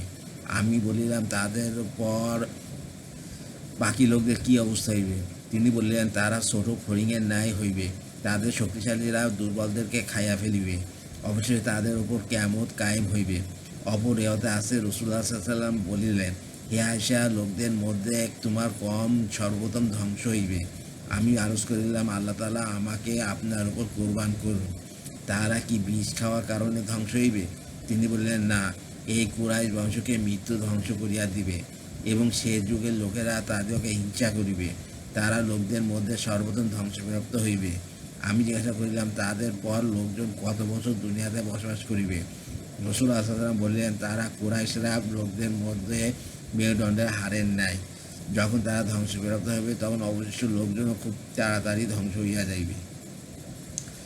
এই উম্মতের পরবর্তী লোকদের জন্য সুসংবাদ। হযরত ওমর ইবনে খাত্তাব রাদিয়াল্লাহু বলেন, আমি একদিন নবী করিম সাল্লাল্লাহু আলাইহি ওয়াসাল্লামের নিকট বসিয়াছিলাম। এমন সময় তিনি বলিলেন, ঈমানদারদের মধ্যে সর্বাপেক্ষা উত্তম ঈমানদার কারা? বলো। সাহাবারা রাদিয়াল্লাহু বলে, ইয়া রাসূলুল্লাহ, ফেরেশতাগণ। তিনি বললেন, তারা তো এইরূপ হইবে, আর তাদের জন্য এমন হওয়াই চাই, কেননা আল্লাহ তাআলা তাদেরকে এই মর্তবা দান করিয়াছেন। সেই হিসাবে তাদের এমন হইতে বাধা কিসের? বরং ফেরেশতা ব্যতীত আর কে হইতে পারে বলো। সাহাবারা আরজ করলেন, ইয়া রাসূলুল্লাহ, তবে নবীগণ, যাদেরকে আল্লাহ তাআলা রিসালাত ও নবুওয়াত দান করিয়াছেন। তিনি বললেন, তারা তো এইরূপ হইবে, তাদের এমন হওয়াই উচিত। আল্লাহ তাআলা তাদেরকে যে মর্যাদা উচ্চ মর্যাদা দান করিয়াছেন, সেই হিসাবে তাদের এইরূপ হইতে বাধা কিসের? সাহাবারা আরজ করলেন, ইয়া রাসূলুল্লাহ, তাহলে সেই সমস্ত শহীদগণ যারা নবীদের সহিত থাকিয়া শাহাদাতের মর্তবা লাভ করিয়াছেন। তিনি বললেন, তারা তো এইরূপ হইবে এবং তাদের এমন হওয়াই উচিত। আল্লাহ তাআলা যখন তাদেরকে শাহাদাতের মর্যাদা দান করিয়াছেন, তখন তাদের এইরূপ হইতে বাধা কিসের? বরং সর্বাপেক্ষা উত্তম ঈমানদার তাদের ব্যতীত আর কে হইবে? সাহাবারা আরজ করলেন, ইয়া রাসূলুল্লাহ, তারা কারা?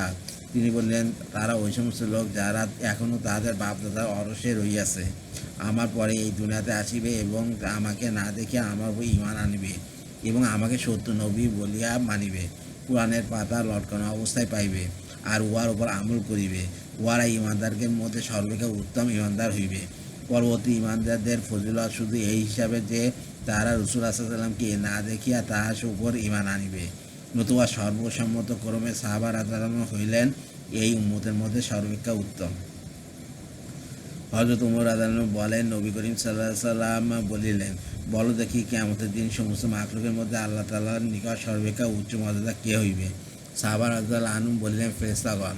নবী করিম সাল্লাল্লাহু আলাইহি সাল্লাম বলিলেন, না, তাহারা আল্লাহ তাআলার এত নৈকট্যপ্রাপ্ত হওয়ার পর তাদের জন্য এমন হইতে কিসের বাধা?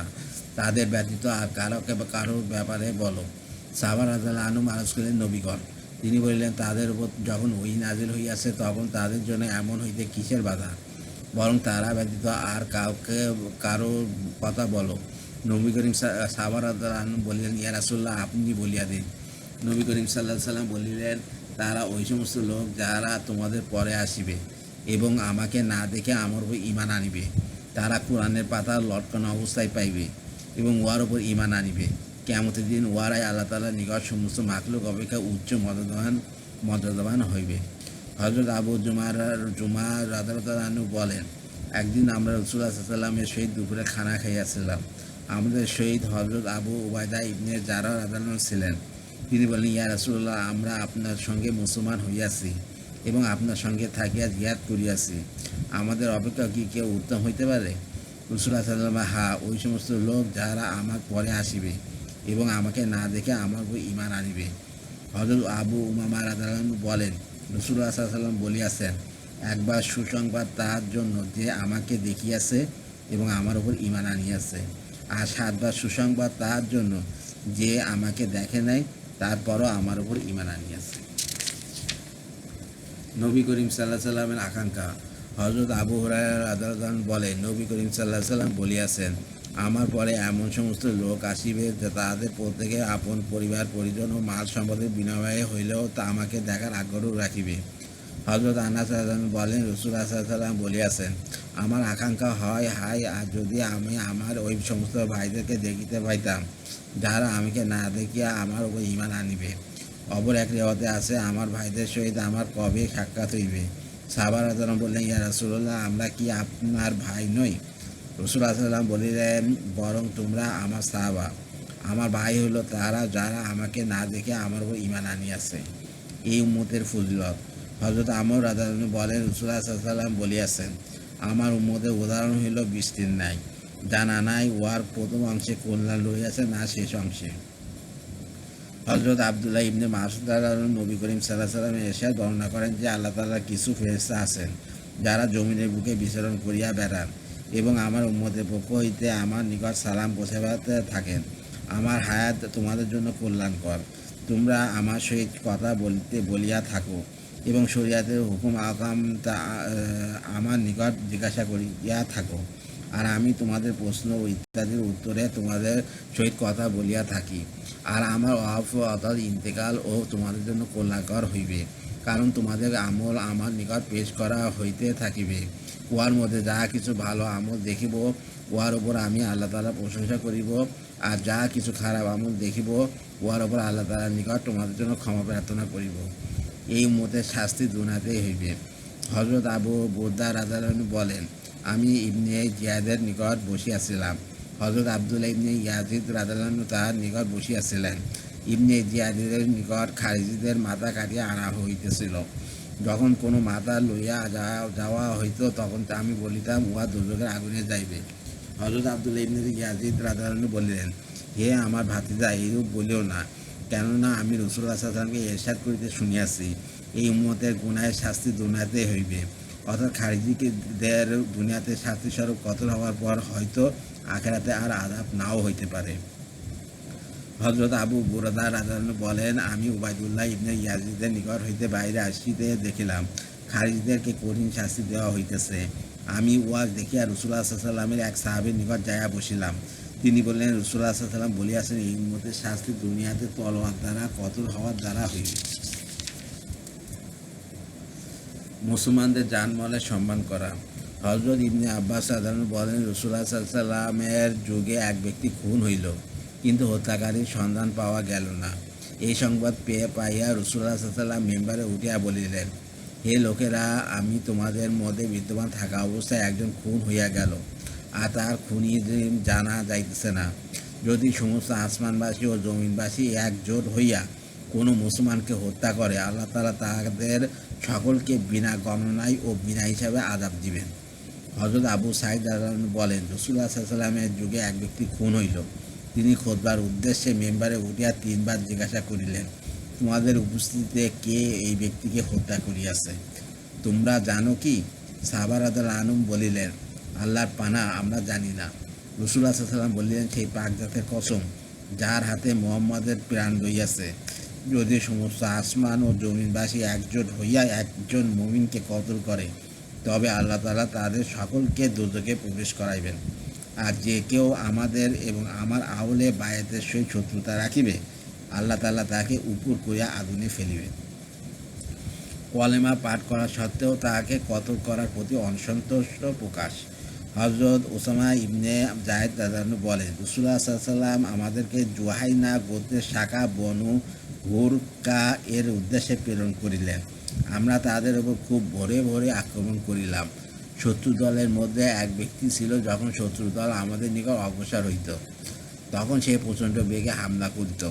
আবার যখন শত্রু দল পিছু ছুটিত, তখন সে আমাদের প্রতিরক্ষা করিত। আমি ও একজন আনসারী মিলিয়া তাকে ঘিরিয়া ধরিলাম। যখন সে আমাদের আয়ত্তে আসিল, তখন বলিয়া উঠিল, লা ইলাহা ইল্লাল্লাহ। তাহাদের সহিত কালেমা শুনিয়া আনসারী বিরত হইয়া গেল, আর আমি তাকে কতল করিয়া দিলাম। রাসূলুল্লাহ সাল্লাল্লাহু আলাইহি ওয়াসাল্লাম এই ঘটনা জানিতে পারিয়া বললেন, হে উসামা, তুমি তাহাকে লা ইলাহা ইল্লাল্লাহ বলার পরও কতল করিয়া দিলে? আমি আরজ করলাম, ইয়া রাসূলুল্লাহ, সে তো কতল হইতে বাঁচার জন্য কালেমা পড়িয়াছিল, মুসলমান হওয়ার জন্য নয়। কিন্তু রাসূলুল্লাহ সাল্লাল্লাহু আলাইহি ওয়াসাল্লাম বারবার সেই একই কথা বলিতে লাগিলেন। তিনি এতবার এই কথা বলিতেন যে আমার মনে হইল, যদি আমি আজই মুসলমান হইতাম, তো আর ইসলাম গ্রহণের দ্বারা আমার এই গুনাহ মাফ হইয়া যাইত। ইবনে ইসহাক রহমতুল্লাহ এই রিওয়ায়াতে আছে, যখন আমরা রাসূলুল্লাহ সাল্লাল্লাহু আলাইহি ওয়াসাল্লামের খেদমতে ফিরিয়া আসিলাম, তখন আমরা তাকে এই ঘটনার কথা বলিলাম। তিনি বললেন, হে উসামা, যখন তোমাকে লা ইলাহা ইল্লাল্লাহ সম্পর্কে জিজ্ঞাসা করা হইবে, তখন কে তোমার সাহায্যকারী হইবে? আমি আরজ করিলাম, ইয়া রাসূলুল্লাহ, সে তো এই কালেমা শুধু কতল হইতে বাঁচার জন্য পড়িয়াছিল। রাসূলুল্লাহ সাল্লাল্লাহু আলাইহি ওয়াসাল্লাম বললেন, যখন তোমাকে লা ইলাহা ইল্লাল্লাহ সম্পর্কে জিজ্ঞাসা করা হইবে, তখন কে তোমার সাহায্যকারী হইবে? হযরত উসামা রাদিয়াল্লাহু আনহু বলেন, সেই পাক জাতের কসম যিনি তাকে হক দিয়ে প্রেরণ করিয়াছেন। তিনি এই কথা এতবার বলিলেন, আমার মনে চাইল, যদি আমি আজকের পূর্বে মুসলমান না হইয়া আজই মুসলমান হইতাম, অথবা আমি তাকে কতল না করিতাম। আমি আরজ করিলাম, আল্লাহ তাআলার সহিত অঙ্গীকার করিতেছি যে লা ইলাহা ইল্লাল্লাহ পাঠকারী কোনো মানুষকে কখনো কতল করিব না। রাসূলুল্লাহ সাল্লাল্লাহু আলাইহি ওয়াসাল্লাম বললেন, হে উসামা, আমার পরও কি? আমি বলিলাম, আপনার পরও বিদা। হযরত উসামা ইবনে যায়েদ রাদিয়াল্লাহু আনহু বলেন, আমি ও একজন আনসারী উভয় মিরদাস ইবনে নাহিকে রাদিয়াল্লাহু ধরিলাম।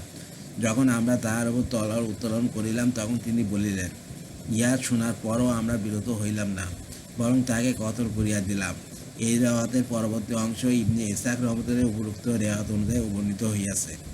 অপর এক রিওয়ায়াতে আছে, নবী করিম সাল্লাল্লাহু আলাইহি ওয়াসাল্লাম বলিলেন, সে লা ইলাহা ইল্লাল্লাহ বলিয়াছে, আর তুমি তাকে কতল করিয়া দিয়াছ। আমি বললাম, ইয়া রাসূলুল্লাহ, সে তো শুধু অস্ত্রের ভয়ে কালেমা পড়িয়াছিল। তিনি বলিলেন, তুমি তাহার অন্তর চিরিয়া কেন দেখিয়া লইলে না, যার দ্বারা তুমি জানিয়া লইতে যে সে অস্ত্রের ভয়ে কালেমা পড়িয়াছিল কি না। কিয়ামতের দিন যখন লা ইলাহা ইল্লাল্লাহ সম্পর্কে জিজ্ঞাসা করা হইবে, তখন কে তোমার সাহায্যকারী হইবে? তিনি এই কথা বারবার বলতে লাগিলেন। আমার মনে চাইল যে, হাই, যদি আমি আজই মুসলমান হইতাম। কানজুল উম্মাহ। হযরত বাকর ইবনে হারিসা রাদিয়াল্লাহু আনহুর নিকট প্রতি অসন্তুষ্ট প্রকাশ। হযরত বাকর ইবনে হারিসা রাদিয়াল্লাহু আনহু বলেন, রাসূলুল্লাহ সাল্লাল্লাহু আলাইহি ওয়াসাল্লাম এক জামাত প্রেরণ করিলেন। আমিও সেই জামাতে শামিল ছিলাম। আমাদের সহিত মুশরিকদের যুদ্ধ হইল। আমি এক মুশরিকদের উপর হামলা করিলে সে ইসলাম প্রকাশ করিয়া প্রাণ বাঁচাইতে চাইল, কিন্তু আমি তাদেরকে কতল করিয়া দিলাম। রাসূলুল্লাহ সাল্লাল্লাহু আলাইহি ওয়াসাল্লাম ওই সংবাদ পাইয়া অসন্তুষ্ট হইলেন এবং আমাকে দূরে সরাইয়া দিলেন। অথবা আল্লাহ তাআলা ওহীর মাধ্যমে এই আয়াত নাজিল করিলেন, অর্থ আর কোনো মুমিনের শান এইরূপ নয় যে কোনো মুমিনকে হত্যা করে, কিন্তু ভুলবশত আমি যেহেতু ভুলবশত হত্যা করিয়াছিলাম, সেহেতু রাসূলুল্লাহ সাল্লাল্লাহু আলাইহি ওয়াসাল্লাম আমার প্রতি অসন্তুষ্ট হইয়া গেলেন এবং আমাকে নিকটে করিয়া লইলেন। মুমিনের হত্যাকারী হইতে মুখ ফিরিয়া লওয়া। হযরত উকবা ইবনে খালিদ লাইসি রাদিয়াল্লাহু আনহু বলেন, রাসূলুল্লাহ সাল্লাল্লাহু আলাইহি ওয়াসাল্লাম এক জামাত প্রেরণ করিলেন। তারা এক কাফের কওমের উপর আক্রমণ করিলেন। কাফেরদের মধ্য হইতে এক ব্যক্তি তীব্র বেগে হামলা করিল। মুসলমানদের মধ্য হইতে এক ব্যক্তি খোলা তলোয়ার হাতে তাহার পিছনে লইলেন। উক্ত মুসলমান যখন সেই কাফেরকে মারিতে উদ্যত হইলেন, তখন সেই কাফের বলতে লাগিল, আমি মুসলমান, আমি মুসলমান। মুসলমান ব্যক্তি তার এই কথার প্রতি লক্ষ্য করিলেন না, বরং তলোয়ার দ্বারা তাকে কতল করিয়া দিলেন। রসুল সাল্লামের নিকট এই সংবাদ পৌঁছাইলে তিনি সেই কতলকারী মুসলমান সম্পর্কে অনেক কঠিন কথা বলিলেন। এই কথা সেই কতলকারীর নিকট পৌঁছাইল। অথবা একদিন রসুল সাল্লাম খুতবা প্রদান করিতেছিলেন।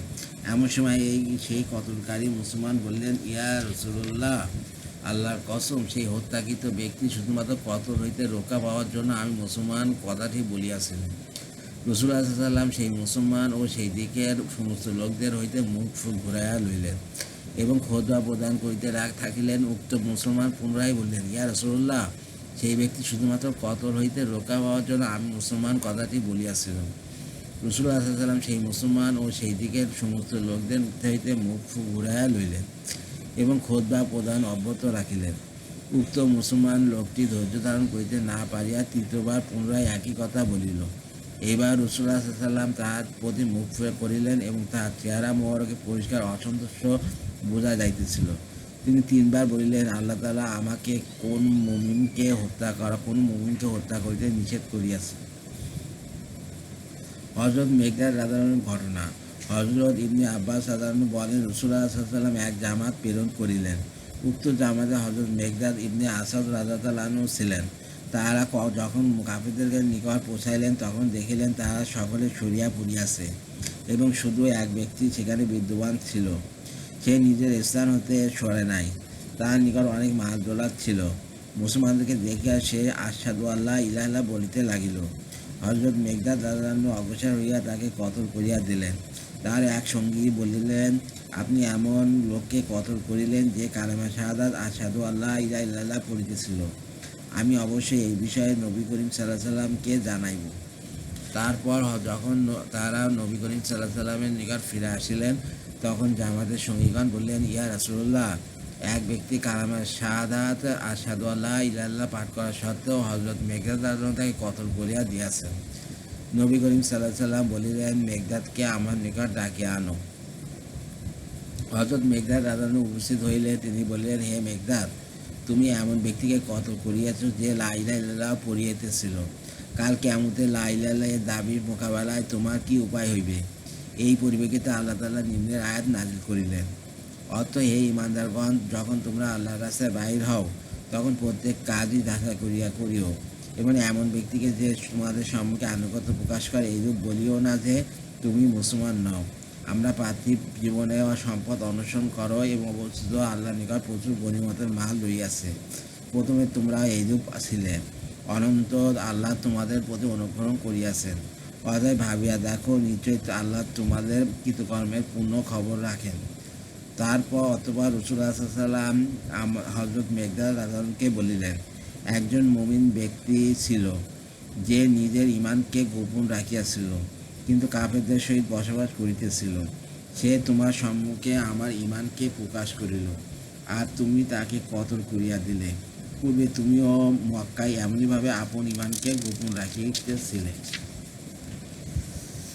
হযরত মুআল্লিম ইবনে জাসাব রাদিয়াল্লাহু ঘটনা। হযরত আব্দুল্লাহ ইবনে আবি হাদরাত রাদিয়াল্লাহু বলেন, রাসূলুল্লাহ সাল্লাল্লাহু আলাইহি ওয়াসাল্লাম আমাদেরকে মুসলমানদের এক জামাতের সহিত এদাম নামক স্থানে প্রেরণ করিলেন।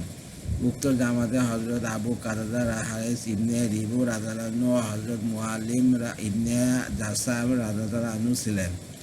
আমরা মদিনা হইতে রওনা হইয়া ইদাম এলাকার ভিতরে পৌঁছিয়া গেলাম। সেখানে আমির ইবনে আজবাত আশজাই উঠে চড়িয়া আমাদের নিকট দিয়া অতিক্রম করিল। তাহার সহিত সামান্য কিছু সামানপত্র ছিল এবং দুধে একটি মশ ছিল।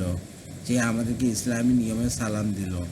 আমরা সালাম শুনিয়া তাহার উপর আক্রমণ করা হইতে বিরত রইলাম, কিন্তু হযরত মুআল্লিম ইবনে জাসার রাদিয়াল্লাহু তাহাদের উভয়ের মধ্যকার পূর্ব শত্রুতার কারণে তাহাদেরকে কতল করিয়া দিলেন এবং তার উট ও সামানপত্র দখল করিয়া লইলেন। আমরা যখন রাসূলুল্লাহ সাল্লাল্লাহু আলাইহি ওয়াসাল্লামের নিকট ফিরে আসিলাম, তখন আমরা তাহাকে সমস্ত বিষয় অবগত করিলাম। আমাদের এই বিষয়ে কোরআনের আয়াত নাযিল হইল, হজরত ইবনে ওমর রাদিয়াল্লাহু আনহু বলেন, রাসূলুল্লাহ সাল্লাল্লাহু আলাইহি ওয়াসাল্লাম হজরত মুআলিম ইবনে জাসান রাদিয়াল্লাহু আনহুকে এক জামাতে প্রেরণ করিলেন। উক্ত জামাতের সহিত আমের ইবনে আজবাতের দেখা হইল। আমের তাদেরকে ইসলামের নিয়মে সালাম দিল। আমের ও হজরত মুআলিম রাদিয়াল্লাহু আনহুর মধ্যে জাহিলিয়াতের যুগ হইতে শত্রুতা ছিল। হজরত মুআলিম রাদিয়াল্লাহু আনহু তাকে তীর মারিয়া হত্যা করিলেন। রাসূলুল্লাহ সাল্লাল্লাহু আলাইহি ওয়াসাল্লামের নিকট এই সংবাদ পৌঁছাইলে হজরত উযাইনা রাদিয়াল্লাহু আনহু আমের পক্ষ হইয়া, হজরত আকরা রাদিয়াল্লাহু আনহু হজরত মুআলিম রাদিয়াল্লাহু আনহুর পক্ষ হইয়া রাসূলুল্লাহ সাল্লাল্লাহু আলাইহি ওয়াসাল্লামের সহিত কথা বলিলেন। হজরত আকরা রাদিয়াল্লাহু আনহু বলিলেন, ইয়া রাসূলুল্লাহ, আজ আপনি হজরত মুআলিম রাদিয়াল্লাহু আনহুকে মাফ করিয়া দিন, আগামীতে আর করিবেন না। হজরত উয়াইনা রাদিয়াল্লাহু আনহু বলিলেন, না, আল্লাহর কসম, তাকে ক্ষমা করিবেন না, বরং প্রতিশোধ গ্রহণ করুন, যাহাতে আমেরের হত্যার কারণে আমার মহিলাদের যেমন শোক দুঃখ হইয়াছে, তেমন মুআলিমের মহিলাদেরকেও হোক। এমন সময় হজরত মুআলিম রাদিয়াল্লাহু আনহু দুইখানা চাদর পরিহিত অবস্থায় আসিলেন। রাসূলুল্লাহ সাল্লাল্লাহু আলাইহি ওয়াসাল্লামের সম্মুখে বসিয়া গেলেন, যাহাতে তিনি তাহার জন্য আল্লাহর নিকট ক্ষমা প্রার্থনা করেন। কিন্তু রাসূলুল্লাহ সাল্লাল্লাহু আলাইহি ওয়াসাল্লাম বলিলেন, আল্লাহ তোমাকে ক্ষমা না করুন। তিনি ইহা শুনিয়া কাঁদিতে লাগিলেন এবং আপন চাদর দ্বারা অশ্রু মুছতে মুছতে সেখান হইতে চলিয়া গেলেন। তারপর 7 দিনও অতিবাহিত হয় নাই, তার ইন্তেকাল হইয়া গেল। সাহাবা রাদিয়াল্লাহু আনহুম তাহাকে দাফন করিলেন, কিন্তু জমিন তাহাকে বাইরে ফেলিয়া দিল। সাহাবা রাদিয়াল্লাহু আনহুম রাসূলুল্লাহ সাল্লাল্লাহু আলাইহি ওয়াসাল্লামের নিকট আসিয়া ঘটনা শুনাইলেন। তিনি বলিলেন, জমিন তো তাহার অপেক্ষা খারাপ লোককে গ্রহণ করিয়া লয়, কিন্তু আল্লাহ তাআলা এই ঘটনার দ্বারা তোমাদেরকে একজন মুসলমানের মর্যাদা সম্পর্কে শিক্ষা দিতে চাইতেছেন। তারপর সাহাবা রাদিয়াল্লাহু আনহুম তাহার লাশকে এক পাহাড়ের দুই কিনারায় মাঝখান রাখিয়া পাথর দ্বারা ঢাকিয়া দিলেন। এই ঘটনার পরিপ্রেক্ষিতে নিম্নের আয়াত নাযিল হইল। জমিন লাশ গ্রহণ না করার অপর একটি ঘটনা। হযরত কাবিসা ইবনে জুবাইর রাদিয়াল্লাহু আনহু বলেন, রাসূলুল্লাহ সাল্লাল্লাহু আলাইহি ওয়াসাল্লামের এক সাহাবী কাফেরদের এক দলের উপর আক্রমণ করিলে কাফের দল পরাজিত হইল। উক্ত সাহাবী পরাজিত হইয়া পরারত এক ব্যক্তির উপর পিছনে ধাওয়া করিলেন, তাহাকে ধরিয়া ফেলিলেন। যখন তাহার উপর তলোয়ার দ্বারা আঘাত করিতে চাইলেন, তখন সেই ব্যক্তি বলিল, লা ইলাহা ইল্লাল্লাহ। কিন্তু সেই সাহাবী বিরত হইলেন না, বরং তাকে কতল করিয়া দিলেন। কতল করার পর সেই সাহাবীর খুব আফসোস হইল। তিনি নবী করিম সাল্লাল্লাহু আলাইহি ওয়াসাল্লামকে সমস্ত ঘটনা জানাইলেন এবং বলিলেন, সে শুধু আত্মরক্ষার উদ্দেশ্যে কালেমা পড়িতেছিল। নবী করিম সাল্লাল্লাহু আলাইহি ওয়াসাল্লাম বললেন, তুমি তার অন্তর চিরিয়া দেখিলে না কেন? জবান দ্বারা তো অন্তরের কথা প্রকাশ করা হয়। অতঃপর অল্প কিছুদিনের মধ্যে উক্ত সাহাবীর ইন্তেকাল হইয়া গেল। তাহাকে দাফন করার পর সকালবেলা দেখা গেল তার লাশ জমিনের উপর পড়িয়া আছে, অর্থাৎ জমিন তার লাশকে বাইরে ফেলিয়া দিয়াছে। তাহার পরিবারের লোকেরা নবী করিম সাল্লাল্লাহু আলাইহি ওয়াসাল্লামের নিকট উহার আলোচনা করিলে তিনি ইরশাদ করিলেন, তাহাকে পুনরায় দাফন করো। পুনরায় দাফন করা হইলে সকালবেলা দেখা গেল পূর্বের ন্যায় তাহার লাশ জমিনের উপর পড়িয়া আছে। পুনরায় নবী করিম সাল্লাল্লাহু আলাইহি ওয়াসাল্লামকে জানানো হইলে তিনি বলিলেন, জমিন তাহাকে গ্রহণ করিতে অস্বীকার করিতেছে, অথবা তাহাকে কেন কোনো পাহাড়ের গুহার ভিতরে ফেলিয়া দাও। কানাস। হযরত খালিদ ইবনে ওয়ালিদ রাদিয়াল্লাহু আনহু ঘটনা। হযরত আবু জাফর মুহাম্মদ ইবনে আলী রাদিয়াল্লাহু আনহু বলেন, মক্কা বিজয়ের পর রাসূলুল্লাহ সাল্লাল্লাহু আলাইহি ওয়াসাল্লাম হযরত খালিদ ইবনে ওয়ালিদ রাদিয়াল্লাহু আনহুকে ইসলামের দাওয়াত দেওয়ার উদ্দেশ্যে প্রেরণ করিলেন। তাহাকে যুদ্ধের জন্য প্রেরণ করেন নাই। তাহার সহিত সুলাইম ইবনে মনসুর গোত্র, মুদলিস ইবনে মুরা গোত্র সহ আরও অন্যান্য অনেক গোত্রের লোকজন ছিল।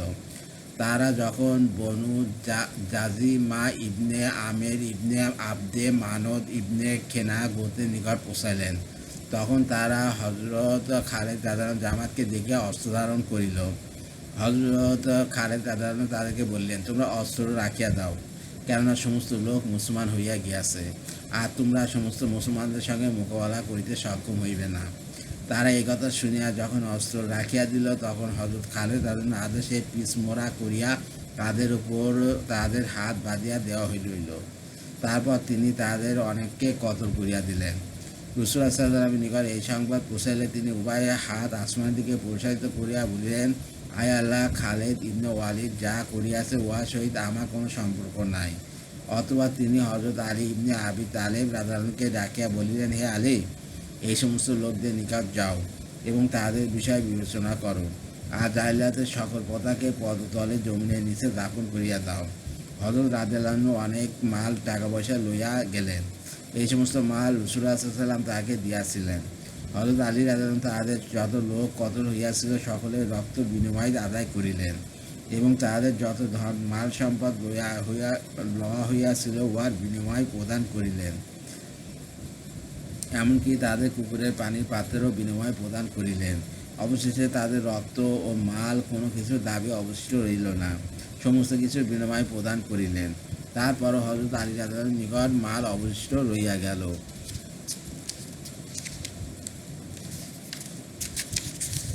বিনিময় প্রদানের কাজ হইতে অবসর হইয়া হযরত আলী রাদিয়াল্লাহু আনহু বলিলেন, কোনো জান মাল বাকি রইয়াছে কি, যার ক্ষতিপূরণ তোমরা পাও নাই?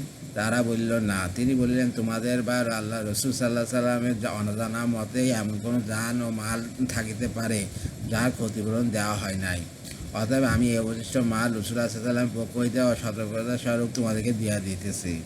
সুতরাং তিনি সেই অবশিষ্ট সমস্ত মাল তাদেরকে দিয়া দিলেন এবং ফিরে আসা রাসূলুল্লাহ সাল্লাল্লাহু আলাইহি সাল্লামকে সমস্ত বিষয় অবহিত করিলেন।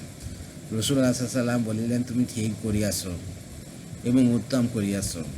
অথবা তিনি উঠিয়া দাঁড়াইলেন এবং কেবলামুখী হইয়া উভয় হাতকে এই পরিমাণ উপরে উঠাইলেন যে তার বগলের নিচের অংশ দেখা যাইতে লাগিল। তারপর তিনি তিনবার বলিলেন, আয় আল্লাহ, খালিদ ইবনে ওয়ালিদ যা করিয়াছে উহার সহিত আমার কোনো সম্পর্ক নাই।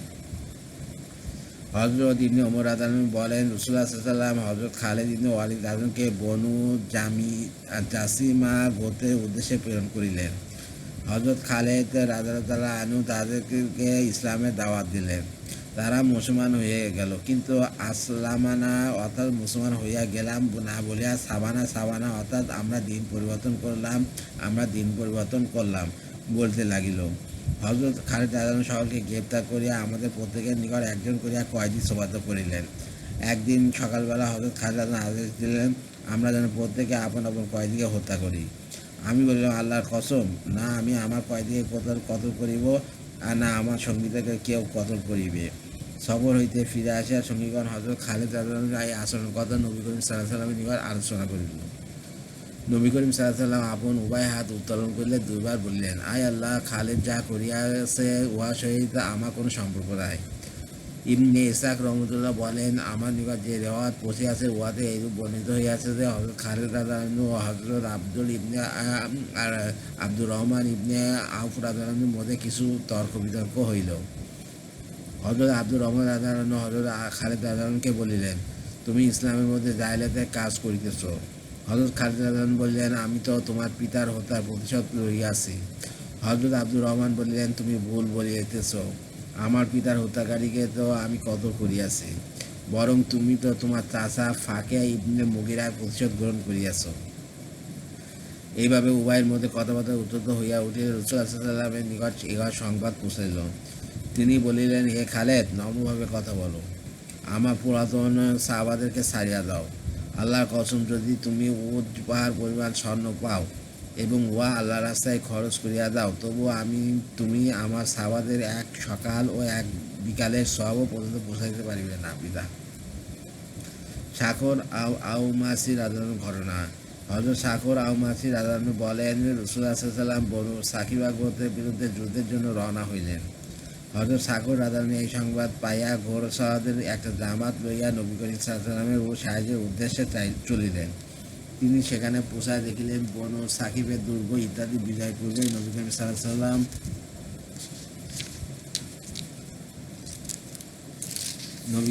আলাইহি ওয়াসাল্লাম মদিনায় ফিরিয়া চলিয়া গিয়াছেন। এমন অবস্থায় শাখর রাদিয়াল্লাহু আনহু প্রতিজ্ঞা করিলেন, বনু সাকিব গোত্রের লোকেরা রাসূলুল্লাহ সাল্লাল্লাহু আলাইহি ওয়াসাল্লামের ফয়সালার উপর আত্মসমর্পণ না করা পর্যন্ত আমি এই দুর্গ ছাড়িয়া যাইব না। সুতরাং তিনি সেখানে অবস্থান করিলেন এবং তিনি সেই দুর্গ তখন ছাড়িলেন যখন তারা রাসূলুল্লাহ সাল্লাল্লাহু আলাইহি ওয়াসাল্লামের ফয়সালার উপর আত্মসমর্পণ করিল।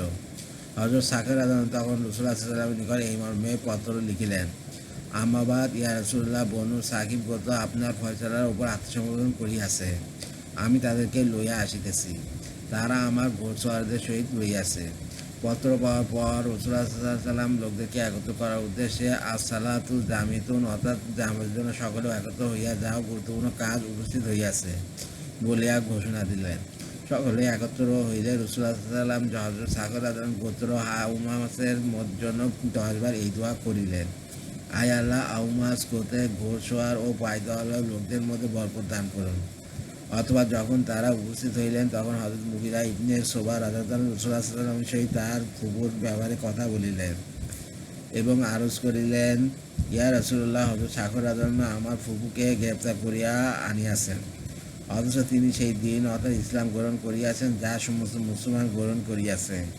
রাসূলুল্লাহ সাল্লাল্লাহু আলাইহি ওয়াসাল্লাম হযরত সাখর রাদিয়াল্লাহু আনহুকে ডাকিয়া বললেন, হে সাখর, যখন কোনো কওম মুসলমান হইয়া যায় তখন ইসলাম গ্রহণের কারণে তাহাদের জানমাল নিরাপদ হইয়া যায়, অথবা তিনি মুগিরার নিকট তার ফুফুকে ফেরত দিয়া দাও। হযরত সাখর রাদিয়াল্লাহু আনহু হযরত মুগিরা রাদিয়াল্লাহু আনহুর নিকট তার ফুফুকে ফেরত দিয়া দিলেন। অথবা হযরত সাখর রাদিয়াল্লাহু আনহু রাসূলুল্লাহ সাল্লাল্লাহু আলাইহি ওয়াসাল্লামের খেদমতে আরজ করিলেন, বনু সুলাইম গোত্র একটি পানি অর্থাৎ ঝর্ণার নিকট বসবাস করিত।